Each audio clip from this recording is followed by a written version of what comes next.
Sevgimiz boşlanmay qilding xotima.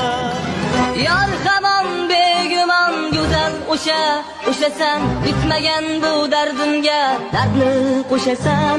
Armonlar yurdobi, ayriliqning oftobi, rangimda ishq azobi san o'shasan. O'zingga termilib o'tsa hayotim, sen jonim deganding, jonimni olding, so'nmas bahorni qalbimga solding. Ah canım sevgilim, derin bir okyanustayım, hiç kimse gelmiyor.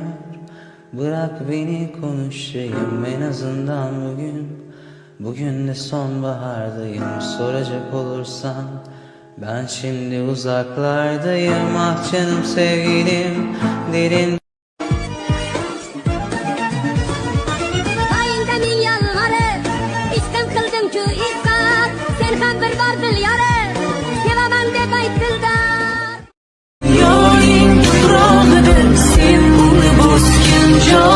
Sen ham mening kabi haqiqatni bilasan. Biz birga bo'lmaymiz, sen ham buni sezasan. Bir boshqa dunyoning insonisan jon. Dunyoning tuprog'ida sen baxtli bo'l jonim. Qaytib uchrashmadik umr bo'yi, hayotning damlari bahor yomg'iri.